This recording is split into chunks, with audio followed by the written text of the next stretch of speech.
All right, we're finally seeing some movement in the market, and smart buyers are finally jumping in to take advantage of it. There's still a huge opportunity for buyers in the market, but it's going to disappear very quickly. Stick around to the end and find out. Let's get into details of what happened in the Sacramento real estate market in August of this year. So average home price based on the trend graphics that we track for the four-county region, the sales decline or price declined to $678,000.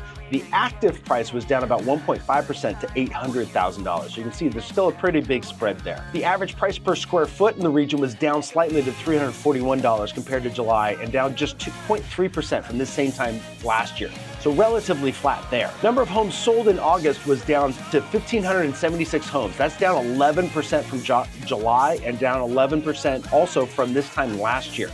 Now here's the difference in that. This pending sales actually increased 2% from July and are up 7.3% from this time last year. This means that little price dip that people saw in the market, they took advantage of it. So the smart buyers jumped in on that.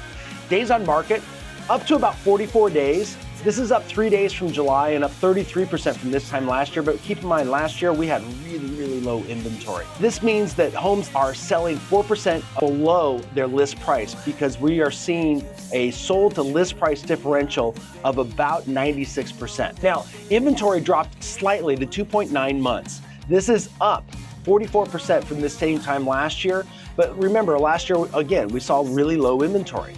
This is a normal amount of homes, but it's just a slower sales pace from what we historically see this time of the year. Homes that are priced right are selling relatively quickly right now. Homes that are just overreaching or massively overreaching are the homes that are sitting on market, and that's what you're seeing increased days on market.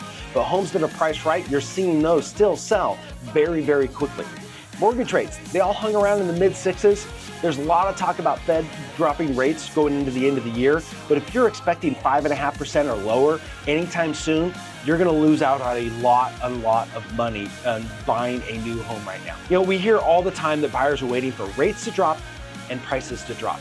You know, economics doesn't work that way, right? As soon as the rates drop, all the builders are gonna drop incentives, and it means an effective price increase from what you're seeing in the market right now. It also means that many more people enter back into the market, which increases demand. What happens when demand increases? Prices increase. So you can see those two don't go together. So if that's your delusion in the market, you might wanna rethink your thinking. Now I mentioned at the beginning of the video, there's a huge opportunity for buyers right now, and that's gonna disappear very soon. It's new homes. There is a moment in time in new homes right now where you can get an absolute steal, whether that's on straight price or what can affect your bottom line more is rate buy downs and incentives to help get more cash into the home, not into your closing costs and all the other costs that go into buying a home. That's a small moment in time. As soon as rates drop, like I said, the incentives are going to go away. So take advantage of this moment in time and get a steal on a brand new home. Guys, our job is to help you move up in life. We're here to get you from where you are to where you want to be. Be sure to like the video, hit the notification bell, subscribe. We are here to help. We would love to hear more from you. Guys, I'm Christopher Brown with Next New Homes Group and Next Real Estate Group. We will see you next month.